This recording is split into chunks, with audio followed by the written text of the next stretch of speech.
नमस्कार मंडळी, जय महाराष्ट्र. स्वागत आहे तुमचं आपल्या लोकप्रिय यूट्यूब चॅनलवरती. एकंदरीत शेतकरी बांधवांच्या खात्यामध्ये दुपारी 12 वाजता पैसे जमा. दुसरा टप्पा शेतकरी बांधवांच्या खात्यामध्ये आता पीक विम्याचा जमा होणार आहे. आणि एकंदरीत आपण जर पाहिलं तर हे 8 जिल्हे आहेत.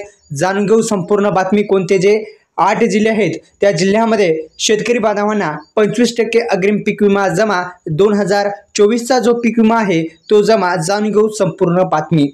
व्हिडिओ आवडल्यास लाईक करा, चॅनलला सबस्क्राईब करायला विसरू नका. पहिला टप्पा जो आहे तो टाकण्यात आलेला आहे. आणि आता 2024 मध्ये काय होतं पीक विम्या संदर्भात माहिती पाहू. तर एकंदरीत आपण जर पाहिलं तर 2024 मध्ये 1 रुपयामध्ये शेतकरी बांधवांना पीक विमा भरण्यास जे पैसे आहेत ते लागत नव्हते. पण 2025 मध्ये काही नियम बदलले आणि शेतकरी बांधवांना जे पैसे आहेत ते भरण्यासाठी लागत आहेत. आणि शेतकरी बांधवांना जो पीक विमा आहे त्या पीक विम्यामध्ये नियमामध्ये सुद्धा बदल करण्यात आलेला आहे. आणि अशा पद्धतीने शेतकरी बांधवांच्या खात्यामध्ये खरीप पीक विमा 2024 जो आहे तो आता वाटप होणार आहे. प्रधानमंत्री पीक विमा योजनेअंतर्गत शेतकरी बांधवांच्या खात्यामध्ये हे पैसे जे आहेत ते मिळणार आहेत.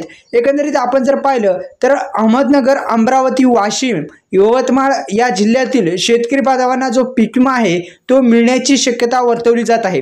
तर एकंदरीत हे पीक विम्याचे पैसे जे आहेत ते आधार संलग्न बँकेमध्ये भेटणार आहेत.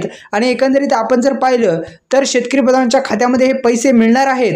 आणि एकंदरीत आपण जर पाहिलं तर अहमदनगर असेल किंवा अमरावती, वाशिम, यवतमाळ, बीड, हिंगोली, अकोला, वर्धापूर या जिल्ह्यातील शेतकरी बांधवांना जो पीक विमा आहे तो पीक विमा भेटायलाच पाहिजे. आणि शेतकरी बांधवांना अत्यंत मदतीची आता गरज आहे. कारण की अतिवृष्टी आणि नुकसान भरपाईमुळे अतिवृष्टी नुकसान भरपाई येणार आहे ती पण लवकर भेटायला पाहिजे. आणि पीक विमा जो आहे तो लवकरात लवकर शेतकरी बांधवांच्या खात्यामध्ये यायलाच पाहिजे. यासाठी महत्त्वपूर्ण असं पाऊल या राज्य सरकारनं उचलायला पाहिजे. कारण की शेतकरी बांधव अत्यंत जो नुकसानग्रस्त भाग आहे यामध्ये सुद्धा मदत मिळायला पाहिजे. कारण की अतिवृष्टीमुळे फार मोठं नुकसान हे शेतकरी बांधवांचं झालेलं आहे. निश्चित जो पीक विमा असेल आणि नुकसान भरपाई आहे ती शेतकरी बांधवांना मिळालीच पाहिजे. धन्यवाद. जय